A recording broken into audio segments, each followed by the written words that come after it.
You have a you're filled with interesting stories, Dr. But you have a very interesting story about how you acquired your master's degree. Tell us about that. Okay, well, as soon as I graduated with a computer science degree, I became a computer programmer at American Yard Products that subsequently became Roper, and I think Whirlpool eventually bought them. And I'll be honest with you, after about 2 weeks, I knew this is not what I wanted to do, because I talk and I'm touchy-feely and You definitely love to talk. Yeah, and I'm a people person and like to be out amongst the people, but when I walked in the first day, never forget, my supervisor at the time came in and said, "Welcome, Lewis. We know you know how to program. This is right up your alley. This in COBOL. Here's your code. I need you to decode this, or debug this." They had errors and they couldn't find them. So I sat there like, okay, I had a cubicle, I had a phone, and I had a terminal and my code and some pens and pencils. So I'm looking around and everybody just got their head down just programming. So I asked my supervisor, Mark, I said, "Do we have team meetings or anything?" He said, "Yeah, we do about once a month, but your job is to code. You're a coder." So I sat there for about 5 minutes before I got started. It was like, man, this is what I'm going to do for the rest of my life. Exactly. And I was like, oh, man, okay. So I got into it and I started coding. And in my mind, I'm like, man, this is what I was trained to do. But this is not the interaction I thought it would be. I really thought it was going to be like, I think like what I saw on TV at the time, when you have like the group think, you come in, you break it down, that's what I was thinking it was going to be. Yeah, no, it was like you code. So I'm like, okay. So after about 2 weeks, I'm sitting here and I'm like, man, I got to do something different. This is not going to work. So I'm thinking, okay, but I'm doing well. So Marcus is like, man, you finding all this. So he's praising me for doing well. And for doing well, what happened was, at the particular facility I was at, they made the lawnmowers. They made the Roper lawnmowers that was sold at Sears. Okay. And right now, it's like the Sears Craftsman. Okay. They made those. So the most profitable part of the business is the replacement parts. So when people call in for a part for their actual lawnmower, is where they made most of the money. That's where the most profit came from. Well, they was having an issue. They weren't getting the parts out of the warehouse quick enough, so people were canceling their orders. So of course, people impacting profit. And we impacting profit with a company. No. And they don't play that. Right. So the CEO came down. This is the CEO from the whole company. This is $1 billion company. And he wanted to call a meeting with everybody to see why the profit's dropping in the most profitable piece. So you had your parts manager there, that sort of thing. But they had us as programmers there because they thought it was a programming issue as far as printing and those kind of things. Okay. So he's leading the meeting like, hey, man, our profits has dropped. You got all these people talking, that sort of thing. So me, again, being new, I've only been there like 2 or 3 weeks. He said, can anybody tell me what the real issue is? So now me not knowing if I should say anything or not, because I'm looking at all the big wigs in the company, I said, hey. I raised my hand. He was like, who are you? I'm like, Lewis Whitesides. And he's like, well, what you think the problem is? I say, for one, I can tell you, when I walk through the plant to get in my car, I can't even tell what part it is. He said, what do you mean? I said, we have to walk through the plant, and we walk through the actual bins, and I can't tell what part in the bin. All of it looked the same. He said, everybody get up, let's go. So the meeting was upstairs, everybody went downstairs, and we walked through. He said, these things are not labeled. So he made everybody get an order. And he said, pick this order and take it to the packing station. So everybody had an order to pick. Do an actual walkthrough. Exactly. Now, nobody could find the parts. Something that simple. Something that simple. So now we came back upstairs. He said, that's a big part of the problem. He said, go see Bob Wood on Monday.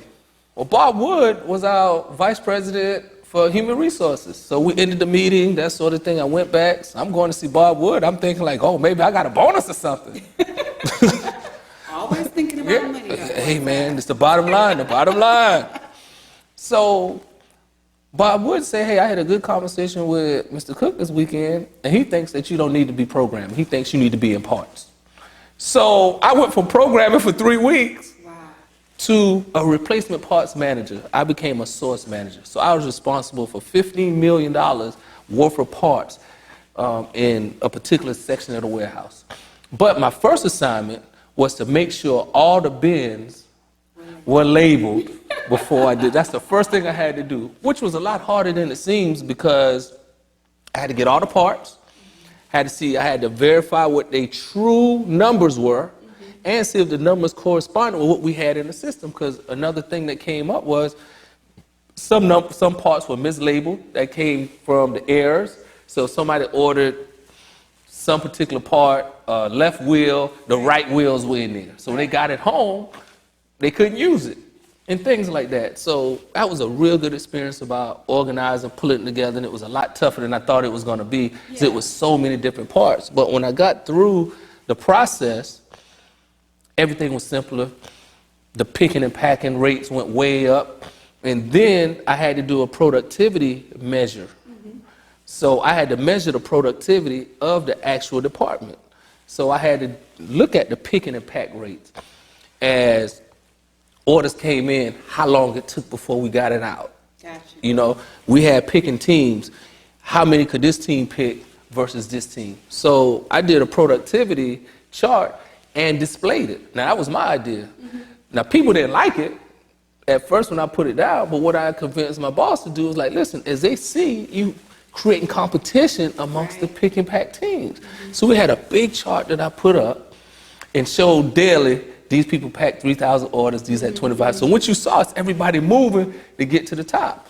Now, one thing I was not able to do that I was disappointed in was I wanted to tie that to some type of reward. So if you was the highest pick pack team for the month, then you should get a half a day off. Well, they weren't trying to hear that half a day off. Or maybe, you know, some kind of reward. Wasn't able to pull that off, and I kept pushing and kept pushing. But the productivity went way up. And then subsequently, again, I became a source manager that was responsible for $15 million in parts in a particular section. And all this happened within, like I said, a month and a half of me even being there. But from this opportunity, though, you were able to cunningly get your master's degree, or get the company to pay for you to Yes. get your master's. Yeah. Well, I like that word cunning, but it wasn't really that cunning. It was more direct. And let me tell you what I mean. So now I get to go to the managers' meetings.